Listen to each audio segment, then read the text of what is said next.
जंगल के किनारे बसा एक पुराना बोर्डिंग स्कूल था, जहाँ हर स्टूडेंट को एक कहानी मालूम थी। एक कहानी एक सीट की, जहाँ कोई नहीं बैठता था। आयन और तुषार ने क्लासरूम में शिफ्ट हुए। क्लास क्लीन की गई थी, पर एक कॉर्नर में एक पुरानी डस्ट कुर्सी थी, सबसे पीछे वाली सीट। बच्चे चुपके से बोले, उस कुर्सी पे कोई और रहता है, कोई जो दिखाई नहीं देता। एक दिन मिस नूपुर चिल्ला के कहा, तुम दोनों बातें कर रहे हो, चलो लास्ट बेंच पे जाके बैठो।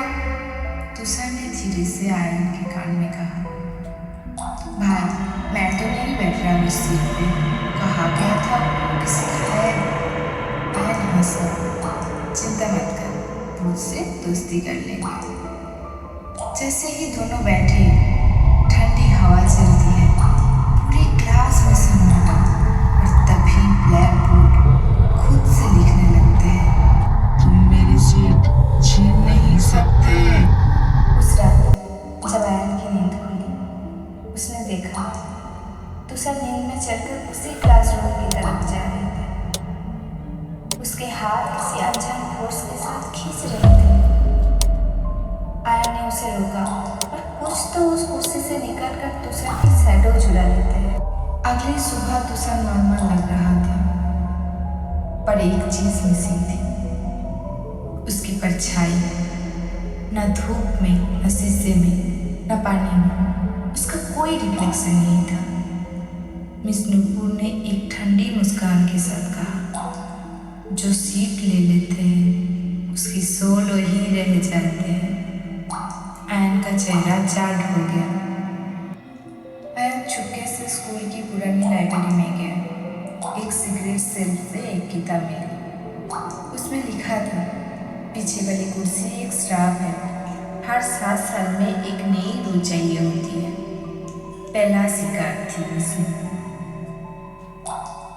एक पुरानी फोटो मिली, 1995 की क्लास टीचर नूपुर शर्मा, जो 30 साल से लापता थी।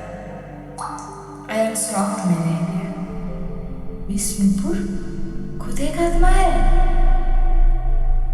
जैसे ही आयन भागने लगा, क्लासरूम का दरवाजा खुद पे खुद बंद हो गया। उस अंधेरे में एक आवाज गूंजी, एक और सीट खाली है, अब तेरी बारी है। और फिर क्या होगा आयन के साथ? क्या आयन भी उसी कुर्सी का हिस्सा बन जाएगा, या वो किसी और डरावनी राज पर घूमने जाएगा?